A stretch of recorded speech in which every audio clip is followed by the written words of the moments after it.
Oui, c'est même unique, je crois, dans la région. C'est un contrat d'entente, c'est le nom juridique de l'outil, mais surtout c'est très concret. Très concret autour d'un sujet qui préoccupe nos concitoyens, les mobilités. Comment je me déplace tous les jours. Avec 4 grands sujets. La question de l'A150, on ne peut pas continuer comme ça. On a des accidents tellement souvent. On voit bien qu'on a des bouchons sur cette A150, alors qu'il y a des délaissés pour avoir une 3e voie et pour travailler à ce qu'on appelle un bus à haut niveau de service. Et entre Pavilly-Barentin d'un côté et l'agglomération rouennaise de l'autre, on voit bien qu'il y a un besoin énorme. Deuxième sujet, la question des gares. Pavilly, Barentin, elles sont à 4 minutes l'une de l'autre. Et là aussi, il y a un travail à faire pour améliorer le niveau de service. Savez-vous que ces dernières années, il y a plutôt eu moins de gens qui ont utilisé le train pour aller de Pavilly-Barentin à Rouen ou l'inverse. C'est pas normal, on devrait utiliser de plus en plus le train.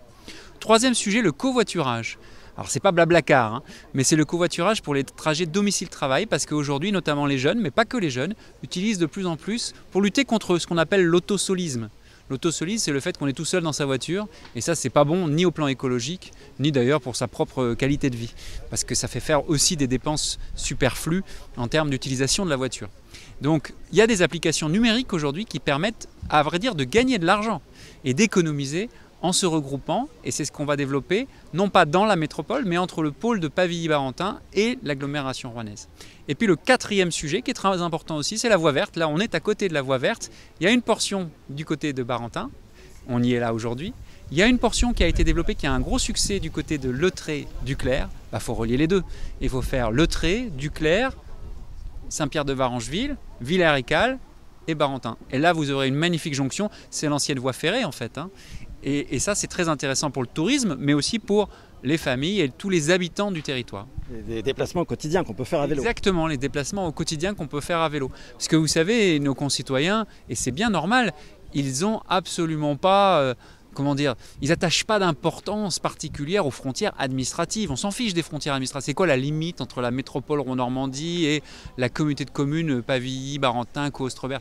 À la limite, on s'en fiche. Par contre, pouvoir aller au lycée Thomas Corneille facilement, ça c'est important. Pouvoir aller à Pôle emploi facilement, ça c'est important. Éviter ou réduire les bouchons sur la 150, ça c'est important. Pouvoir se balader en famille sur la voie verte, à vélo, à pied ou faire son jogging, ça c'est important. Voilà, et c'est sur des projets concrets avec Christophe Bouillon qu'on essaye de travailler et de faire avancer les choses. C'est du pragmatisme, ça dépasse donc les limites administratives, c'est par rapport au bassin de vie, c'est une approche plus globale. Ben oui, parce que regardez, si vous habitez Villers-Écal ou si vous habitez Pavilly, bon, vous êtes dans la communauté de communes Pavilly-Barentin. Si vous habitez Duclair ou Saint-Pierre-de-Varengeville, vous êtes dans la métropole Rouen-Normandie. D'accord, mais ça c'est l'administratif, c'est le juridique. Mais en fait, vous êtes dans un même bassin de vie autour de quoi? Autour de la vallée de l'Ostrebert en fait. Et c'est ça le sujet. Et ça correspond à quoi? À la réalité des déplacements des gens. Où est-ce qu'ils vont travailler? Où est-ce qu'ils amènent leurs enfants à l'école? Où est-ce qu'ils vont voir leurs aînés? Etc., etc. Et donc, il faut que nos projets s'adaptent à la réalité de la vie des gens et pas l'inverse.